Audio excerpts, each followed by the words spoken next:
No more pertussis whooping cough。了解更多百日咳。百日咳 pertussis 是一种高度传染性的细菌性传染病。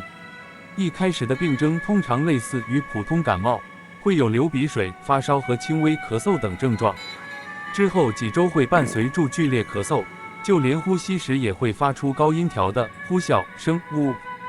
这种现象可能持续超过100天或是10周。被感染者有可能因为咳得太严重而有想吐、感到疲倦的情况，甚至咳到肋骨断裂。未满足岁的幼儿咳嗽的情况可能并不明显，但却会出现好几次呼吸暂时停止的情形。一般而言，从感染百日咳到并发的潜伏期为7到10天，而百日咳也会在那些已经打过疫苗的人身上出现较轻微的症状。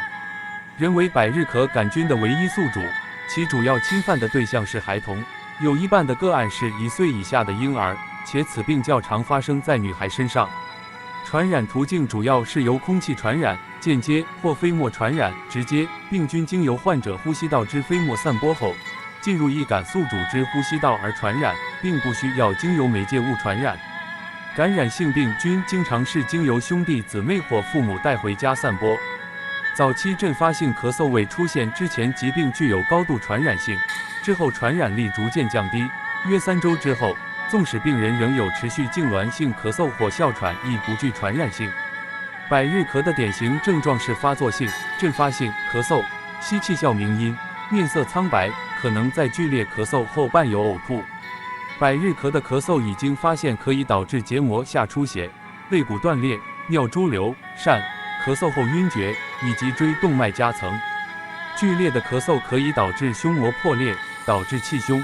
如果在咳嗽后或者咳嗽时发生高调吼声后发生呕吐，诊断百日咳的可能性加倍。另一方面，不存在发作性、阵发性咳嗽或咳嗽后呕吐的患者不太可能是百日咳。百日咳是由百日咳杆菌引起的疾病，可借由以感染者的咳嗽或喷嚏而传播给他人。是空气传播疾病的一种，病患对他人的传染性是从疾病开始一直延续到约3周后开始产生剧烈咳嗽后，但若以抗生素治疗5天后将不再具备传染性。针对此疾病的检验主要是使用鼻咽腔卷棉拭子来进行，检体可再经由细菌培养或是聚合酶连锁反应来检验并确认。百日咳的预防主要借由施打疫苗来执行。建议在6到8周的年龄初次接种，并在2岁前接种4剂。疫苗的功效会随时间变差，因此建议年龄较大的儿童及成人追加施打。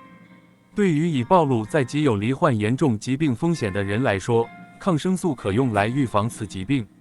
对于罹患此疾病的人来说，在初期症状的3周内服用抗生素是有效的，但若超过这个时间，对大多数人几乎没有效果。建议未满1岁儿童及孕妇在症状出现6周内服用。用来治疗的抗生素包括红霉素、阿奇霉素及复方辛诺明。目前对于这些药物治疗咳嗽的功效仍没有足够证据。许多未满1岁的儿童需要住院。据估计，百日咳每年在全世界感染约1600万人，大部分的病例都发生在开发中国家，且各个年龄层的人们都有遭受感染的可能。在2013年，百日咳而死亡的病患由1990年的13万8千人降至6万1千人。感染百日咳的儿童有近2%不满足岁即死亡。第一次关于百日咳大规模爆发的记载是在16世纪，1906年人们终于发现造成百日咳的病原体，直到1940年代百日咳疫苗才问世。